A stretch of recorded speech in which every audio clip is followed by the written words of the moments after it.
Hello, welcome to this week's episode. If you're new here, my name's Jenny from Inmysparetime Crochet. I crochet all the things, and recently I've been drawn back to doing blankets, but we'll get into that. If you're a returning subscriber, thank you very much. Just this week I've hit 100 subscribers, so that's very exciting for me. I know I have a long way to go, but nevertheless, that was very exciting. So thank you if you're one of the people that subscribed. Now, in one of my previous videos, I spoke about how I put myself on a self-imposed pattern ban for the month of May, and I almost got there. Well, if you count Etsy, I was successful. I did not purchase a single solitary pattern from Etsy, even though I was very tempted. But I was definitely influenced by Cassandra at Craftably Ever After. She recently had a video of her top 5 amigurumi books, and I just couldn't resist it. I could have waited until June and then I would have been successful in my challenge, but I don't know why. One day I just jumped on Amazon and I ordered these 2 books. So the first one is called Dress Up Amigurumi, and it is by, it's very hard, Madeleine Soledad Iglesias Silva. I don't know how I went with that, but it's an absolutely adorable book. So there are four different animals that you can make. So a bear, an elephant, a deer, and a puppy, I think. And then there are 25 different outfits that you can create. So there are obviously numerous possibilities as to what you can create. So I just couldn't resist that. Thank you, Cassandra. But yeah, it looks absolutely adorable, and I'm very, very happy with that purchase. I can't remember what number that was in her ranking. But it was one of the top ones, I believe. And the other one, which I'd never seen before, is called Snuggle and Play, and it is by Carolina Guzman Benitez. And this book is also very, very cute. So there's a number of different animals that you can choose to make either just the stuffed toy, or you can turn it into a lovey snuggler. So there's 40 different patterns, for lovey, security blankets and matching toys. So you could make both if you wanted to. But I've had a bit of a flick through, and it looks really, really nice. I really like books, having a book on hand. Oh, look at the pig. So adorable. I'd rather have, if I buy a pattern from Etsy, I always print it off rather than go off the iPad. I just prefer it. And then that way, if I want to make any notes, I can write on it or whatnot. But I really do like just having an actual book. The cow is certainly one of my favorites, I think. The frog. Very cute. So I think, I can't recall exactly, but I think both books together cost me around $40, a bit over 40 Australian dollars. So I was quite happy with that. Just a couple more books to add to my collection. I really should stick to a pattern buying ban because I have so many. It's just ridiculous, between books and magazines and patterns I've already purchased. It's crazy. But anyway, thank you, Cassandra, for enabling me on that one. So I guess really it's your fault I didn't complete my challenge. Okay, all right. What I made this week. Now, if you have been here before, you may know that I do work full-time, have a full-time job, and I just crochet in my pockets of spare time. Hence how my name came about, In My Spare Time Crochet. because that's when I do it. Yeah, so I don't have a great deal of time unless I'm on school holidays to, you know, smash it out. So, yeah, I haven't got a great deal done, but I have a few things that I just have been picking up now and then, and a couple of finished projects. Now, as I only really joined YouTube recently, I'm still finding more and more people that I like to follow along and connect with, and one of them has been lovely Litsa at Coco's Crochet. She is just a delight, and she has been running a Cal, Coco's Crochet Cal 2024. Obviously I'm coming in right at the very end, but she draws from her little basket. She draws a project for the fortnight for everyone to work on, and they're just small projects. And the last fortnight has been dishcloths or washcloths. So I made 2. It's been ages since I've made a dishcloth or a washcloth, and they're such a quick project, and yeah, I love them. So the first one I made was from a tutorial from lovely Roz at Play Hooky With Me, and I saw this pattern on her YouTube channel and I thought it was perfect for the project. So it's a corner to corner Suzette stitch, and I've just added a little half double crochet border, like 2 half doubles along, and yeah, I think it turned out really well. Really happy with the colors. I used cotton from, well, actually 2 different ones. I used some cotton from my stash. Now the blue, although it's actually called Jade. It's actually called Jade.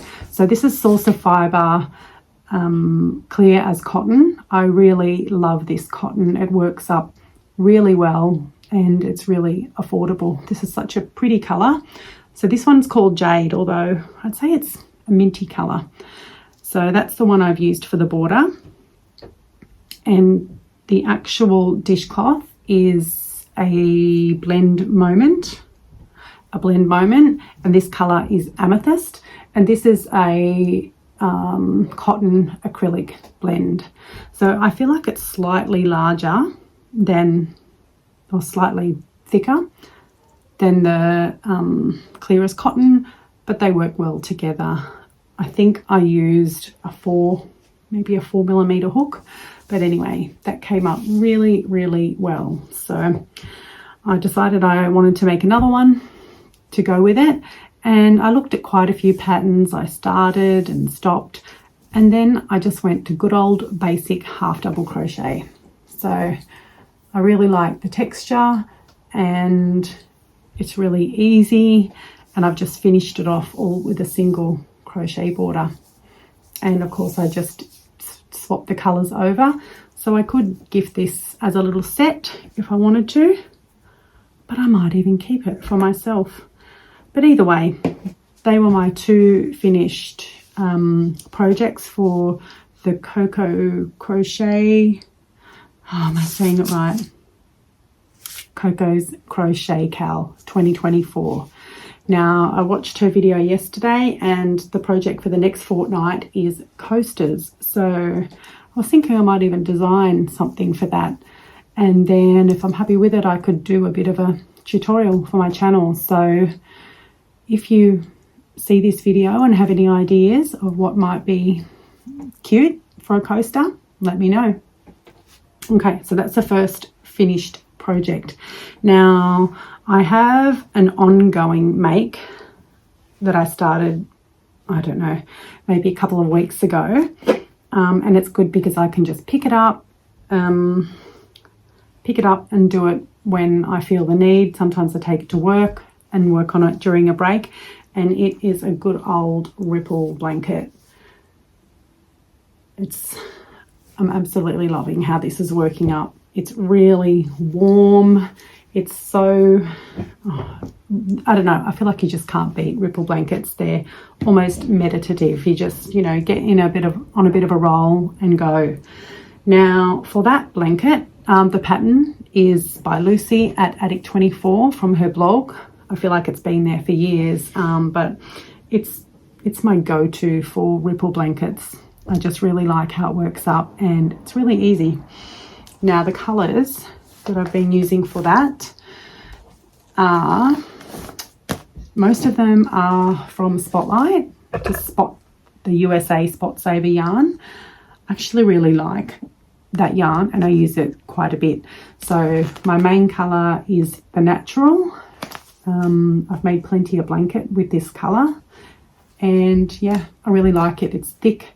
I'm using a 6mm hook. I'm sorry, I don't know offhand what that translates to.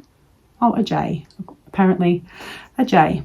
So I'm using that.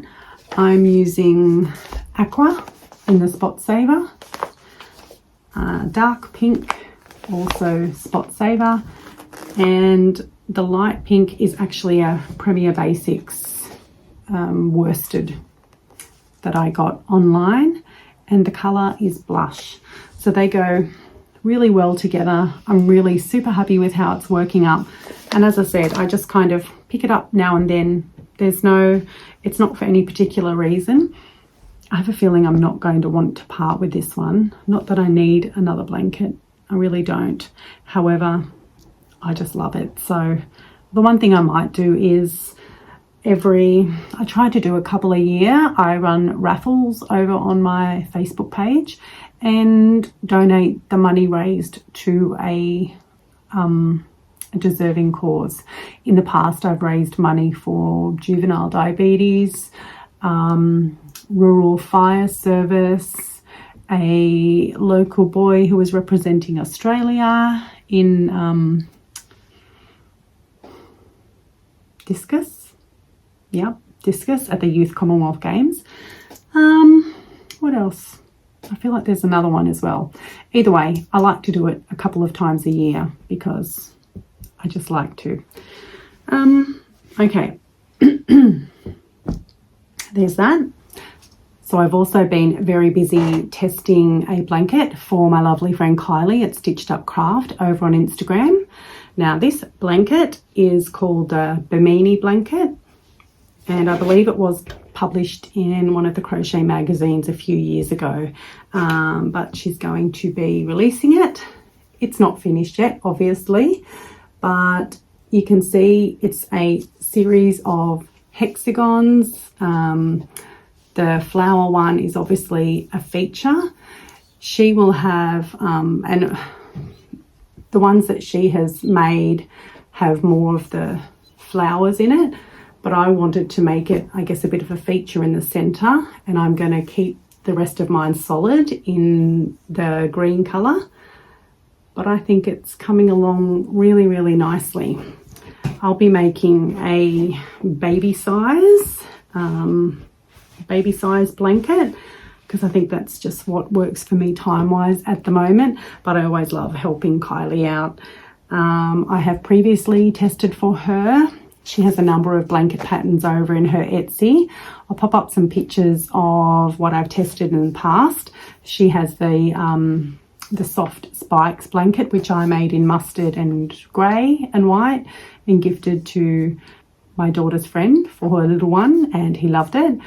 I also made the Hexie Pursuit blanket. She's very creative, Kylie, and I still have that blanket. And I also tested the Mix Your Granny blanket. I loved this one, and I think someone ended up buying it from me. I can't recall. It was a long time ago. And whilst it wasn't a test, I have also made Kylie's Spin Your Granny blanket, which I absolutely loved. So I do highly recommend Kylie's patterns. So go and check out her Etsy. I think by the time I do my next week's podcast or crochet chat along, whatever you want to call it, I'm hoping that this one will be finished, but I do really like how it's coming along. The green is, I should have added this is all in DK acrylic. The green is Washed Teal by Paintbox Yarns, and the colours of the flower, I had just had all of these in my stash from memory. I think this is saffron. Can't remember about that. Some kind of yellow. We've got a lilac, bluebell. I want to say this is Bluebell by Stylecraft. And Clematis is that pink colour. I've always really liked that one. Good old white and pomegranate. Yeah, but as I said, all of these colours were in my stash, and I haven't used a great deal of DK recently, so it's good to use some of it up. But that should be finished in my next week's video, hopefully. Now, one thing I wanted to do before I finish this video is, now if you're a maker, you probably get the feeling every now and then of overwhelm and just wanting to make all the projects and then doing nothing because you just can't decide what to do. And that's usually always me, to be honest. But I thought that I would, because I have a few things in mind that I'd like to do. And other than doing the little coaster challenge for the Coco's Crochet Cal, I want to have something else on the go. So I have a few ideas and I've written them down, and then I thought that I would draw them out during this video. So this is just an old basket I made a few years ago. So my first one is just basic beanies. I'll pop a picture here of little ones I've made in the past. I always love making them, and it's cold here at the moment, so I thought I could maybe whip up some of those. They're generally a really quick project, so that one's in there. I thought that I could make a snuggler from the book that I just showed you. So that's another idea. I could make a toy from the Dress Up Amigurumi book that I bought. That would take longer, but at least if I could start it, that would be good. Now, I don't know why, because I certainly wouldn't wear it, but I feel like I want to make some cat beanies. Not beanies for cats, but the style of beanie. I'll find a picture of one and put it here. Although some people might like to put beanies on their cats. I don't know. And as I said, I don't even know why I want to make one, but I could make some and put them in my Etsy store or something. Some people like them. And the last one is a baby poet cardigan. Now this is a pattern by Sandra at Little Golden Nook. I love her patterns. I've made many of them. And I've just felt the urge to make one of these recently. So that's also going to go into the drawer. So give it a bit of a mix up and we will let fate decide. All right, here we go. What am I going to make this week? Cool. I'm going to make a baby poet cardigan. So I'm happy with that. Now I need to decide what colour and what not. But good. Decision made. If you have any ideas of any kind of tutorials you'd like to see or challenges you'd like me to do, let me know. Otherwise, I quite like this style of crochet chat, showing you what I've been up to, etc. When I'm on school holidays, I'll have more time to do more content, whatever. But for now, this is probably what's going to work best time-wise, I think. So anyway, thank you for sticking around. If you put up with me for this long, if you're not already subscribed, please consider. Stick around for the bloopers. There are always bloopers at the end of my videos. And then YouTube's probably going to show you a video you might like to watch. I'll see you next time. Bye for now. I just crochet in my sprockets. I think I'll cut that out. That was shit.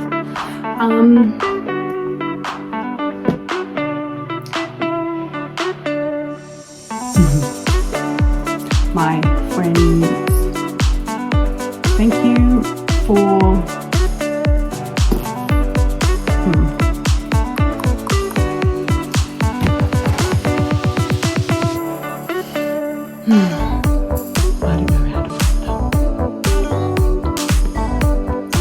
Here is a